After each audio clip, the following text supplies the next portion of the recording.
Bienvenidos al webinar de hoy en el que hablaremos de desplazamientos laborales de carácter temporal.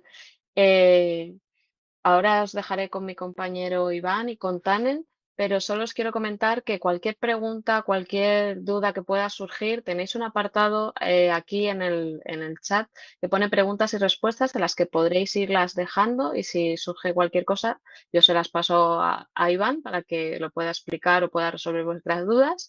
Y durante el día de mañana, 24 horas después de este webinar, recibiréis un email donde estará la presentación de hoy y la grabación en la que lo podéis volver a ver. Pues, Iván, todo tuyo.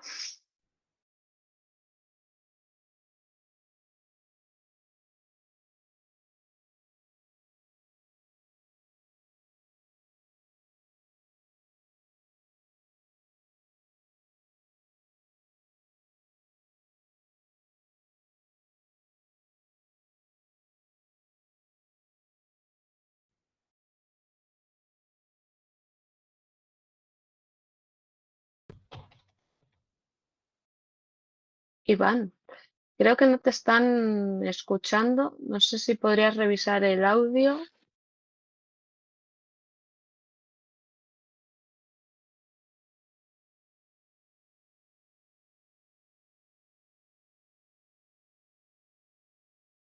No, no se te está oyendo.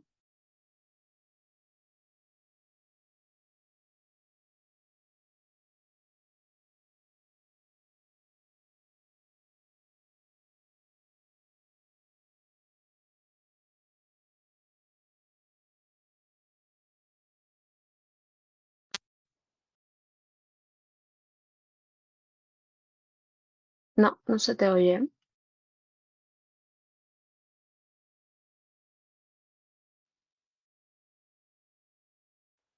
Voy a salir y voy a volver a Ahora, entrar, a ahora, ver. ahora sí, ahora sí, ¿Ahora? ahora sí. Vale, Ahora ya. genial.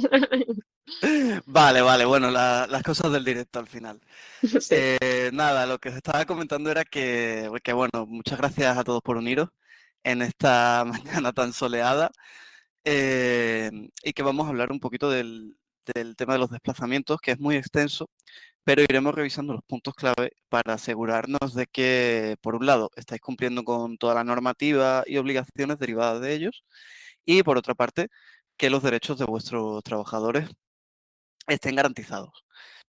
Entonces aquí ya, incluso en la portada, nos surge la primera pregunta y es la siguiente. ¿Qué es un trabajador desplazado? Aquí realmente hay quien dirá, pues cualquier trabajador que esté ejerciendo sus funciones fuera de su país. Bueno, eso no es del todo cierto. Todos los trabajadores que se encuentran fuera de su país no son trabajadores desplazados. Para saber qué es exactamente un trabajador desplazado, que es un concepto un poco etéreo, que no viene escrito en ninguna normativa, nos tenemos que atener a los siguientes criterios, que son, el primero de todos es que se realicen trabajos de una naturaleza temporal. Eso es lo primero, que no haya una vocación de permanencia. El segundo es que tengan un contrato con aquella entidad que les está enviando en su país de origen. En base a ese contrato, que se les envía a prestar servicios en una compañía o en un centro de trabajo en el país de destino. Y estos trabajadores estarán sujetos a las legislaciones de ambos países, no solo del país de destino. Teniendo todo esto en cuenta y una vez que tenemos claro que efectivamente se trata de un trabajador desplazado, tendremos que tener también en cuenta qué es la Posted Workers Directive. Seguro que os suena porque ha habido mucho revuelo al respecto, sobre todo dentro del ámbito comunitario, con este tema. Lo que quizá muchos no sabíais es que se aprobó hace casi 30 años ya esta directiva.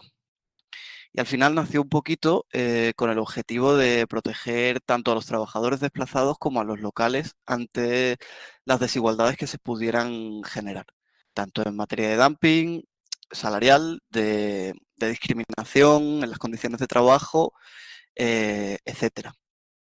Esta normativa es súper extensa, comprende muchísimos aspectos, pero hoy nos vamos a centrar especialmente en estos cuatro. Bueno, o nosotros lo hemos agrupado en cuatro grandes categorías más bien. La primera sería la duración. Porque aquí hemos hablado de temporalidad, pero realmente, como os venía contando, ¿qué es la temporalidad? Bueno, la temporalidad realmente es algo que no está establecido. No podemos decir que la temporalidad sea un mes o que sean 4 años. Todo depende un poco de lo que os comentaba, de que no haya esa vocación de permanencia del trabajador, que el trabajador vaya a ejercer su actividad durante un tiempo determinado, que puede ser desde 15 días hasta tanto como lo permita la normativa, pero que sea algo temporal. Ya de una manera más práctica, esto normalmente lo delimita la normativa de seguridad social aplicable.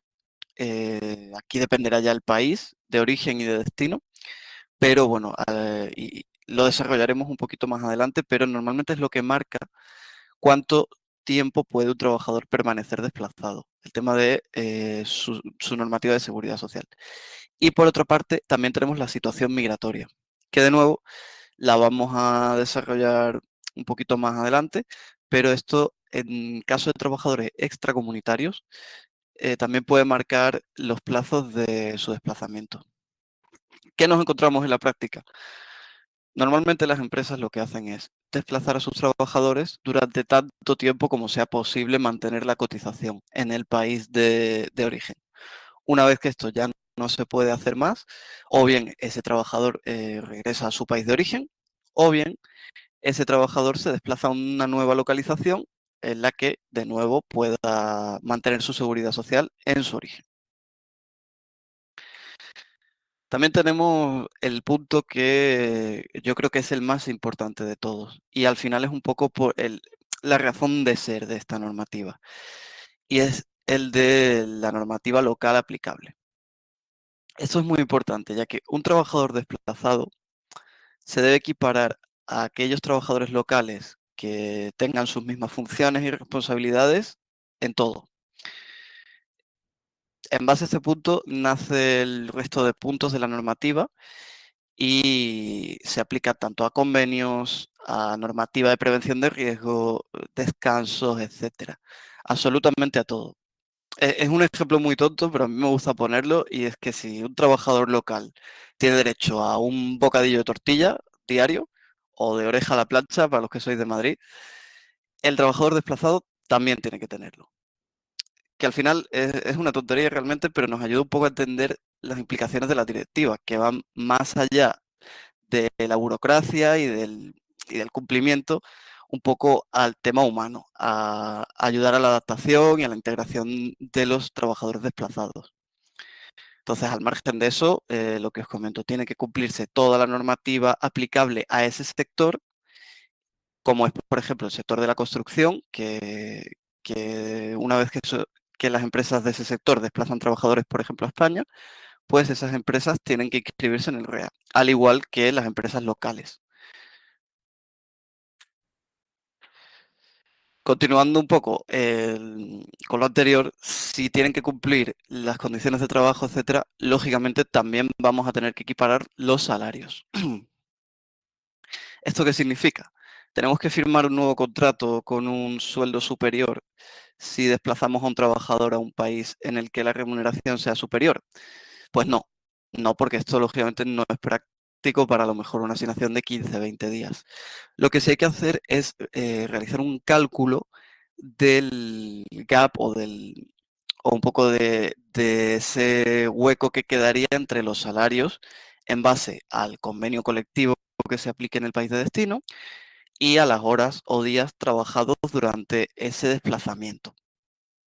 Esto realmente, como podéis imaginar, es una tarea bastante intensiva en horas, en investigación, en trabajo, especialmente cuando no conocemos los salarios de los países de destino. Ahí, si me lo permitís, sí que es donde Atlanter, junto con todos nuestros colaboradores europeos, os podemos facilitar muchísimo el cumplimiento de esta normativa. Pero bueno, tampoco voy a adelantarme porque esto mi compañero Tanel os lo va a explicar al final de la presentación. Una vez que ya tenemos claro que estamos cumpliendo tanto con el hecho de que el trabajador sea un trabajador desplazado, de que estemos cumpliendo con toda la normativa local y de que estemos cubriendo el salario mínimo que les sea aplicable a estos trabajadores, nos queda el tema de la notificación. Seguramente esta es la parte más conocida de la directiva europea. Y es que a raíz del COVID, del auge de los desplazamientos, del teletrabajo, etcétera, se ha hecho muy conocida a partir del 2020 el proceso de notificación. A pesar de ser lo más conocido, realmente es la parte menos importante, que no significa que no lo sea. Y es que una vez que tengamos cubiertos todos los aspectos que hemos comentado, es posible, dependiendo un poco de, sobre todo del criterio del país de destino y de las condiciones de la asignación, que tengamos que notificar a la autoridad laboral de dicho país el desplazamiento. Esto se hace a través de un formulario web normalmente. En algunos países hay que hacerlo a través de fax o en papel directamente, en el que se incluye una serie de datos sobre la asignación. Fechas, centro de trabajo, la actividad que se va a desarrollar, un poco la estructura de la asignación, si es un mismo grupo empresarial, si es, por ejemplo, un contrato de prestación de servicio, una empresa de trabajo temporal. Y aquí sí que me gustaría mencionar una novedad muy importante, y es que hasta la fecha, en España, cada comunidad autónoma tenía un proceso de notificación que era completamente independiente, con su propia plataforma, su propio formulario y muchas veces incluso requisitos de información bastante diferentes entre las comunidades. Esto, desde el pasado mes de febrero, ya no es así. Ahora tenemos un portal que se llama Portal E45, que lo que nos permite es centralizar toda la comunicación en un solo portal, ya sea Asturias, ya sea Andalucía, ya sea Madrid, ya sea Cataluña. Todas las notificaciones vamos a poder presentarlas desde un mismo portal y gestionarlas desde un mismo portal, que es un avance bastante interesante. A nivel de directiva, estos serían los puntos principales, pero claro, los desplazamientos tienen bastantes más características al margen de la directiva. Y una de ellas, de las que ya hemos hablado un poquito antes, es el tema de la seguridad social. En general, siempre vamos a mantener tanto el contrato como la seguridad social en origen, siempre que sea posible. Esto nos va a ayudar, por un lado, a proteger a nuestros trabajadores de cara a un eventual regreso, ya que vamos a poder mantener su cotización de cara a jubilación y otras prestaciones que puedan recibir. ¿Cómo se hace esto o en base a qué? Pues tenemos varias normativas que nos amparan. Por un lado tenemos los reglamentos comunitarios, que son de aplicación en el ámbito de la Unión Europea y algunos países más que están escritos, como por ejemplo Suiza. Tenemos el protocolo de comercio y cooperación con el Reino Unido, que es un poco un asimilado a los reglamentos comunitarios, con algunas particularidades, pero de aplicación únicamente con el Reino Unido. Tenemos convenios bilaterales que a lo largo de los años se han ido firmando con muchos países para coordinar el tema de la seguridad social, y uno de los puntos que se cubren es el de los trabajadores desplazados.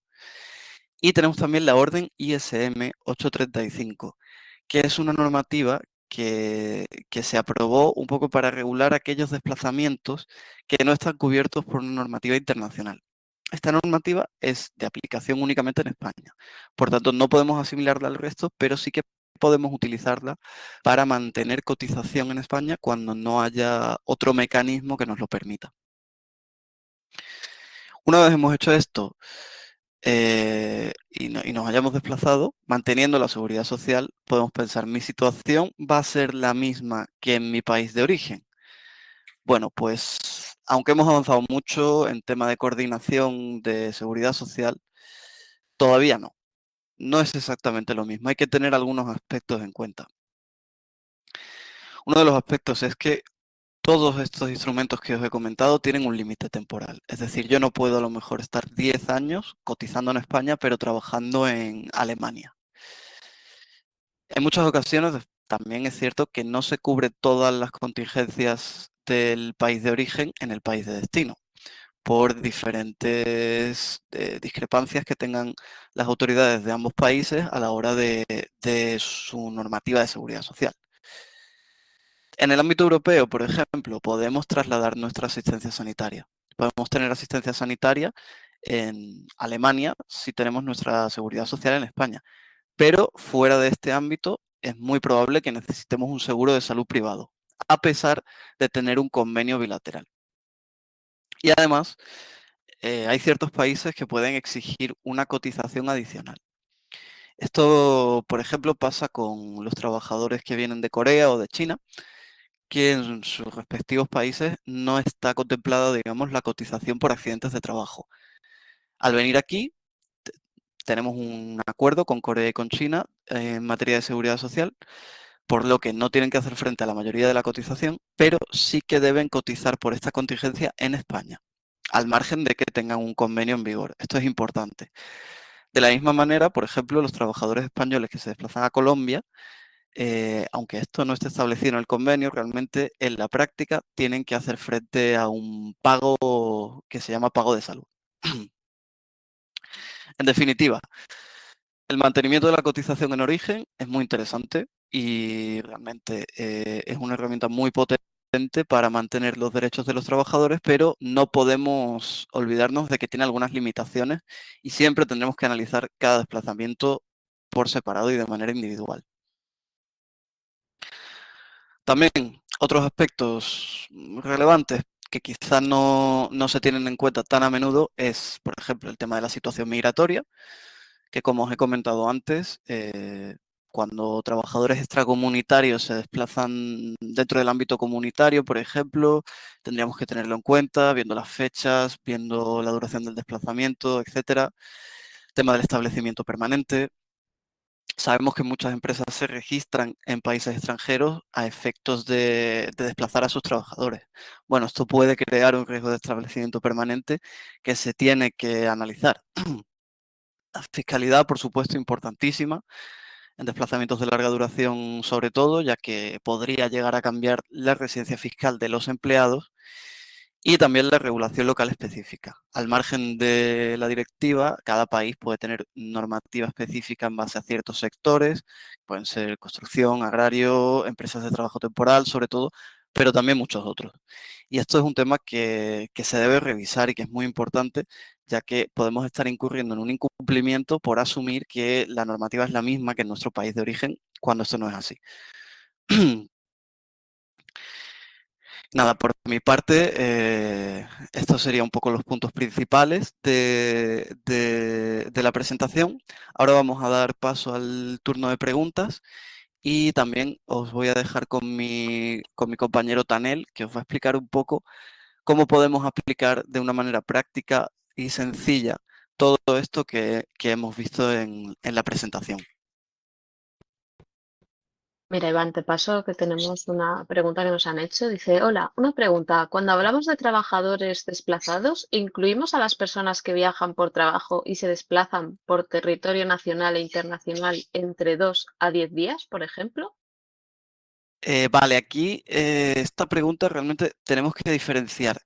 Si están desplazándose por territorio nacional, al margen de que pueda haber obligaciones, lógicamente, a nivel interno en España, de dietas, de pago por kilometraje, etcétera, este no sería un trabajador desplazado. Si se desplazan a otros países, sí, sí que sería un trabajador desplazado. En el momento en el que un trabajador ejerce su actividad fuera de España, ya podemos considerarlo un trabajador desplazado. Vale. Tenemos otra en la que nos dicen, has comentado la existencia de una plataforma para informar de desplazamiento de un trabajador. ¿Esto solo es para trabajadores que vienen a España? ¿Para trabajadores que van a Francia, Holanda, Europa? ¿También existe algo similar? Sí, existe algo similar. Cada país tiene una plataforma o un modo de presentar este tipo de notificaciones. En general siempre es una única plataforma. El tema es que en España, hasta hace bien poco, eran 17 diferentes, una por cada comunidad. A día de hoy ya solo es una y de la misma manera que en España tenemos la nuestra, en Holanda tienen una, en Francia tienen otra, en Alemania tienen otra y cada país tiene su propio modo de notificación. Tenemos otras en la que nos dicen, ¿pueden los empleados extracomunitarios desplazarse entre países de la Unión Europea cuando tengan una autorización de residencia en un Estado miembro?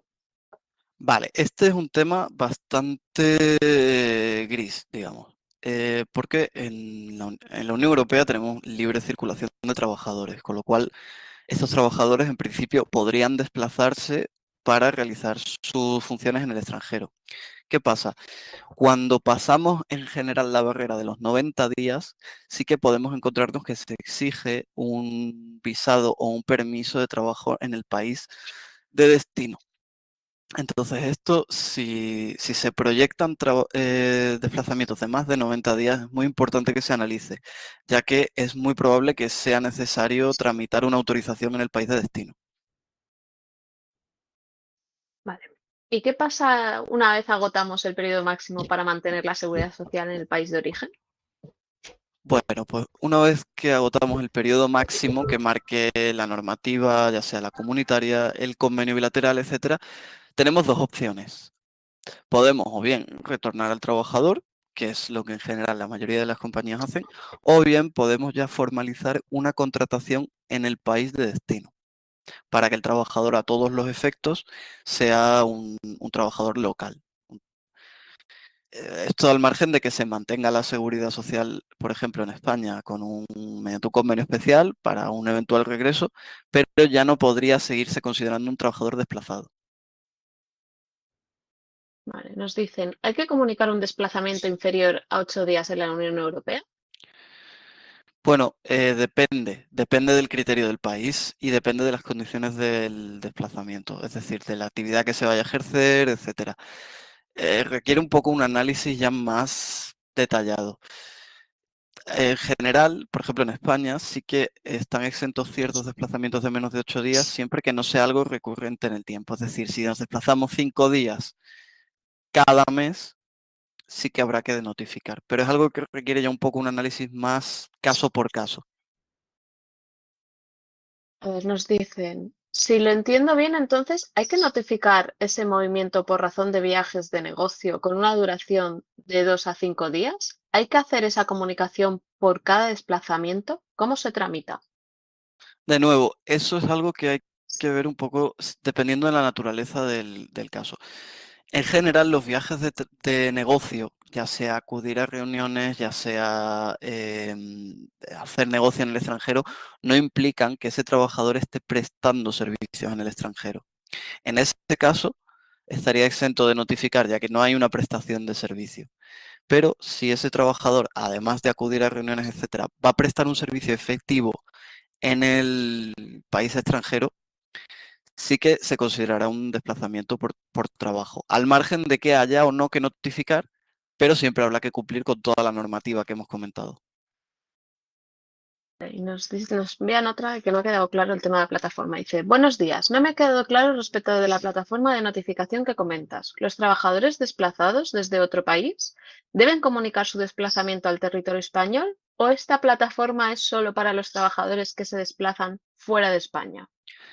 No, los trabajadores que vienen del extranjero a realizar sus funciones en España son los que se deberán comunicar a través de esta plataforma.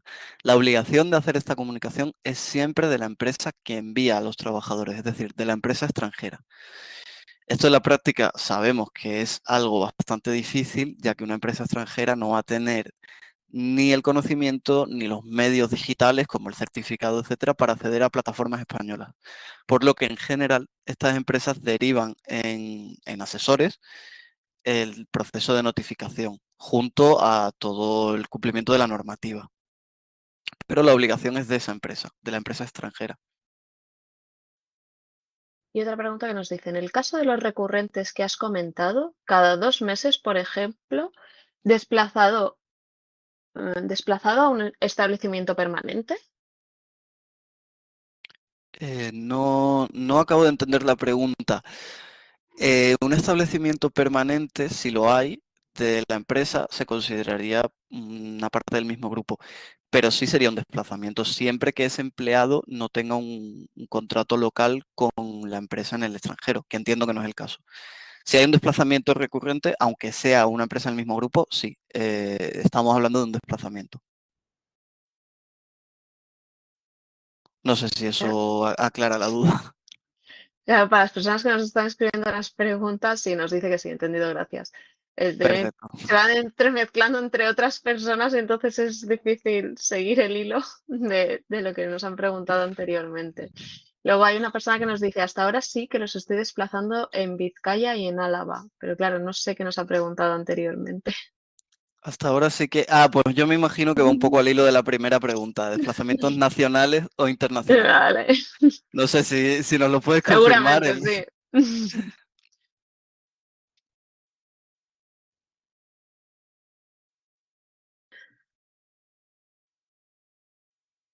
Dice, desde el extranjero. Esta misma persona nos dice, desde el extranjero. Desde el extranjero a Extranjero, Vizcaya. Vizcaya y Álava. Claro, entonces sí, eso sí sería un desplazamiento transnacional.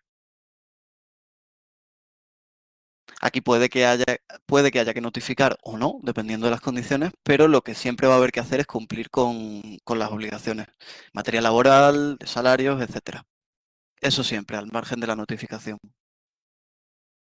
Nos viene otra la que dice, empleados que trabajan en Alemania y España sin exceder el tiempo máximo para mantener la residencia fiscal en España, ¿durante cuánto tiempo pueden mantener esta situación para mantener la condición de desplazados?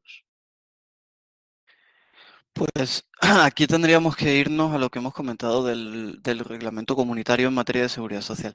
Este caso es muy particular porque este tipo de trabajadores que trabajan en dos estados de manera recurrente y simultánea, digamos, están cubiertos por el artículo 13 del reglamento comunitario. Y este artículo te permite, digamos, extender esta situación de manera indefinida, ya que al trabajar en dos estados no se considera que el desplazamiento continúe, sino que son periodos intermitentes, por lo cual, siempre y cuando se consiga el mantenimiento de la seguridad social, no habría problema, se puede hacer de manera indefinida. La misma persona nos estaba preguntando que desplaza desde el Mm. extranjero a Vizcaya y Álava, nos pregunta, entonces a partir de ahora en el nuevo portal, no en dos plataformas diferentes, ¿no? Exactamente, sí. A partir de ahora se puede centralizar todo en el mismo portal, ya sea cualquier comunidad de desplazamiento. Y nos dicen, cuando se trata de desplazamientos dentro de un grupo de empresas en diferentes localizaciones dentro de Europa, pero esto ya está contemplado en el contrato de trabajo, hay que hacer trámites, comunicaciones por cada desplazamiento, incluso que sea por un corto plazo de tiempo. Sí, siempre. Es decir, tenemos que diferenciar los acuerdos privados a los que llevemos con el trabajador en materia de movilidad con la exigencia de la normativa. Digamos que sí que se hace diferenciación entre desplazamientos entre grupos de empresas y aquellos que no lo son, pero siempre estamos obligados a cumplir con la normativa del país de destino, al margen de que el contrato del trabajador se mantenga en el origen, su seguridad social se mantenga en el origen, incluso sus instrucciones y sus jefes, digamos, estén en el origen, siempre vamos a tener que cumplir la normativa del destino. Esto es súper importante, tenerlo claro. Y nos dicen, en el caso de los viajes de 2 a 10 días para una asesoría o consultoría, ¿se entendería como prestación de servicios y serían trabajadores desplazados? Eh, Soy la persona de la primera pregunta. sí, sí se consideraría, porque entendiendo que asesoría o consultoría va a haber un asesoramiento a un cliente en el destino, eso ya implicaría una prestación de servicio en destino. Entonces, sí, todo lo que no sea negocio, atender a conferencias, reuniones, etcétera, todo lo que implique un trabajo efectivo en el extranjero es un desplazamiento por trabajo.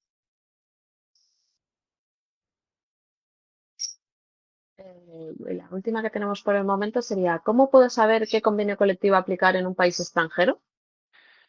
Bueno, pues esto en muchas ocasiones es bastante difícil, ya que, por ejemplo, en España los convenios son de dominio público, cualquiera puede acceder, pero hay otros países en los que no. Incluso hay países que realmente no se rigen tanto por los convenios colectivos, sino por acuerdos a los que llegan las empresas junto a los sindicatos, el gobierno, etcétera. Entonces, un poco al hilo de eso, y si no hay más preguntas, os voy a dejar con Tanel, Él es experto en movilidad internacional y derecho comunitario y os va a hablar un poquito de cómo podemos poner en práctica todo lo que yo he comentado hasta ahora y mucho más a través de la plataforma de expertos Comic. Esta parte de la exposición va a ser en inglés, pero bueno, cualquier aclaración, cualquier pregunta, cualquier cosa que no quede del todo clara, por favor, simplemente ponerlo en las preguntas y vamos a hacer cualquier aclaración que sea necesaria. Entonces, ahora doy paso a Tanel. Hi, Tanel. Hi. Now I'm gonna give it to you. And I was just saying that maybe there are some doubts which we need to answer in Spanish. So please allow me to interrupt you if any of those come around. But without any further to say, I will just give way to you. Thank you. Thank you for having us today. Of course, please feel free to enter anytime you need. I will not be able to answer questions in Spanish, so please. Now, um, as a link to your super presentation, you brought many rules about posting of workers, and the question is finally, rules are many, not always simple to implement. How you monitor, how you have large projects, many posted workers involved, how you manage, how you monitor all these rules. So here Comic is coming into the picture. Comic was founded Comic stands for, as you can, it's possible to see on the screen, Corporate Migration Center. It was founded on 2014 in Austria by my partner Ewald Oberhaber Low, and it was since expanded on European level. So today it covers most of the European countries. So Comic is a platform, a compliance monitoring management platform, supported by law firms and labor law consultants in most of the European countries. Now, why Comic and what Comic is doing? So the legal grounds. If you can go to the next slide, or can I move slides, or you will move, Ivan? Oh, okay. Oh, sorry. No problem. If you want, I can try to move, but I don't know how. No, I have to. Yes, you have. Yeah. Okay. The legal grounds are finally those who you presented by you today.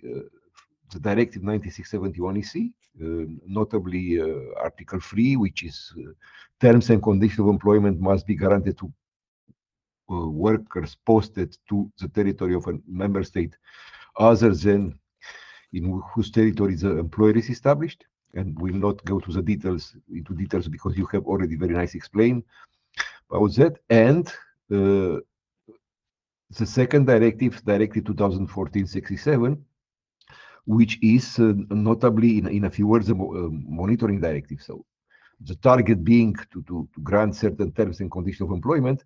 The question is how authorities can monitor compliance. And then under this directive, there are some obligations, like you explained, posting notification, certain mandatory documents must be kept, liaison person, etc.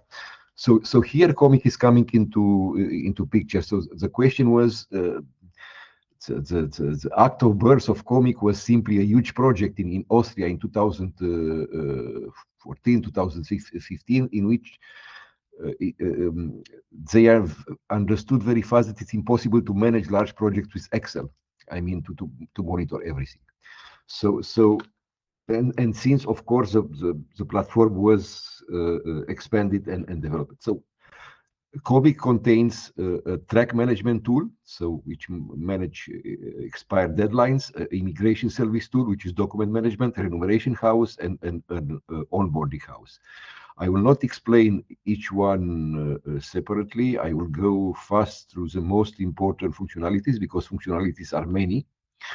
And I will start with the remuneration house. You can go further. You can go. You can move the slide. Yes. Okay. Okay. So this story of what is this remuneration house?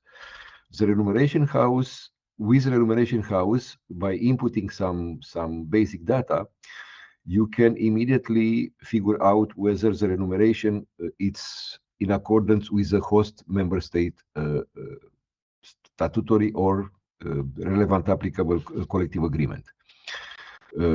How it comes, it of course it not comes from any chat GPT box. We have implemented for all the countries the relevant applicable collective agreements, and when you will input to the platforms certain data, you will enter remuneration which is suggested, you will immediately get back a feedback whether or not the remuneration is correct, or whether the remuneration must be increased, and the amount. I mean, practically you'll be able to determine the allowance specific to the posting, which is a difference between the amount paid in usually the home country and the amount must be paid in the host country. So as you can see here, if you input a certain amount, if the amount is wrong, then you cannot go further. You get immediately a message that the gross up must be allocated, and you have also the calculation of the gross up. So that is in a very few words the Remuneration House. Then there is another interesting functionality which we can. There is a phone app, Comic Go, and with this phone app, it's possible to to track time records. You know, the time records are mandatory. It's one of the most important documents because when you have an audit, they are looking first to see if there are time records, and so there is a phone app, Comic Go, with workers may use when they are working. So they will input start working day breaks, etc., and then you can automatically issue times records via the platform. Another you can go further. Another interesting functionality are the replacement conditions. So with Comic you can track. You can determine the duration of the posting considered the replacement condition, and that is very important because, as you know, after 12 or eventually 18 months, there are different terms and conditions of employment which are relevant, and this period of 12, eventually extended to 18 months, is not per worker, but it's per task and place of work, even if there is an interruption between two posting periods, and even if not about the same worker, if about the same task at the same place of work, the period of 12, 18 months is considered, and beyond that, you must apply different other terms and conditions of employment.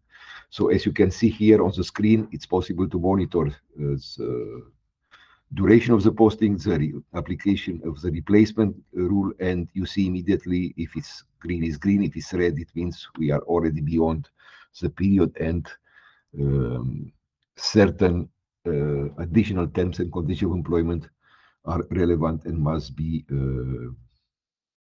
considered. Another very important functionality, you explain about documents, about the posting notification, about mandatory documents. The question is what you do. I mean, if you have one or two workers, everything is okay. You can follow what you do when you have projects, and they are very often projects, especially construction sector, etc., in which you have hundreds of workers. And the question here is not only how many workers an employer will post, for instance, to Spain. The question is for large construction sites where the problem of due diligence, it's absolutely crucial. How, say, a project manager, which is finally can be the user, how the user can verify for hundreds or sometimes thousands of workers which are working at the construction sites, that all the documents are in order, that everything is okay, and so Comic is a solution, because with Comic in a few clicks you can have a global vision of a global picture of all the documents, if are there, if they are not, if they were checked, if they were not checked, when the documents were supposed to be provided, and so it's a super due diligence platform. Many large companies are using that simply to monitor, and if everything is okay, everything is okay. If not, in many cases, they simply stop a certain subcontractor from providing the services. They simply discontinue the services in order to avoid problems if, for instance, the notifications are not done, if there is no A1 certificate provided, if pay slips are not there, if copy of proof of payment of the remuneration are not there. So this is one of, you can go further with, I think there is, no. So this is another functionality. So reports on as regards mandatory documents for large projects for unlimited number of workers can be obtained immediately. So these are more or less the main functionality of COMIC. It's difficult to showcase how the platform it works in a few minutes. It takes at least 1 hour, but the basic functionalities are, again, the remuneration house, this fantastic monitoring, and the monitoring, it works very simple.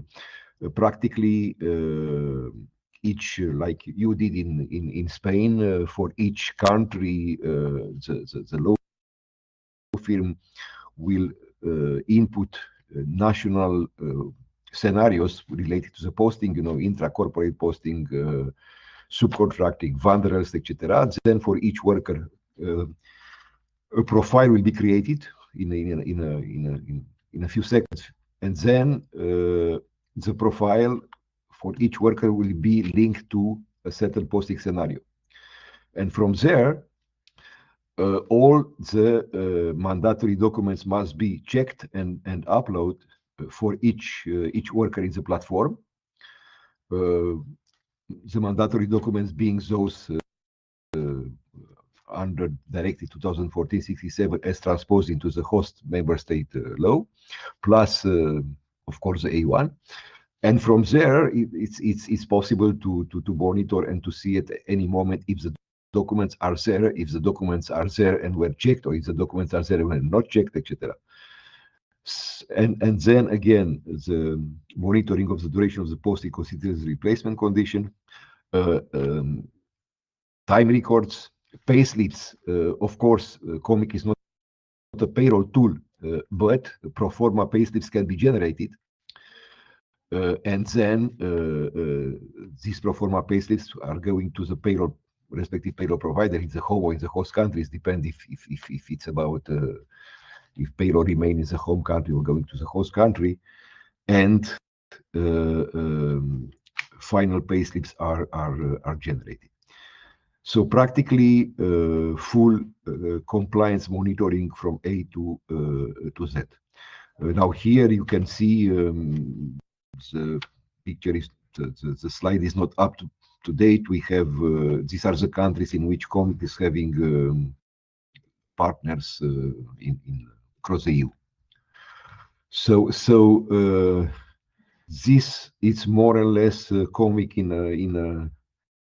a very few words. If there is any question, if there is any, I will be happy to answer. Okay, thank you very much, Daniel. I think there will be definitely some questions about this, so either in Spanish or English, we will No be problem. answering those. If Yeah. it's Spanish, you will translate, and I will be happy No to answer. problem. En cuanto a preguntas, la única que quizá ha quedado en medio de la intervención de Iván y de Tanel, nos han preguntado, ¿las notificaciones que mencionas son lo mismo que el certificado A1? Vale, bueno, la puedo responder yo mismo. No, son dos procesos completamente diferentes. El certificado A1 se utiliza para mantener la seguridad social en tu país de origen mientras dure el desplazamiento, y la notificación se notifica a la autoridad laboral del país de destino. Entonces, ambos son necesarios. Al menos el A1 siempre es necesario, la notificación un poco dependiendo de las condiciones del desplazamiento, pero son trámites completamente independientes y no tienen nada que ver el uno con el otro. Pues por el momento no tenemos ninguna pregunta más, pero también decirle a todas las personas que asisten que ahora al acabar el webinar os sale una encuesta y si queréis dejar alguna pregunta que queréis la respuesta más personal, la podéis dejar allí o si se os ocurre mientras desconectamos, se puede dejar allí y luego Tanel o Iván os podrán contestar por email.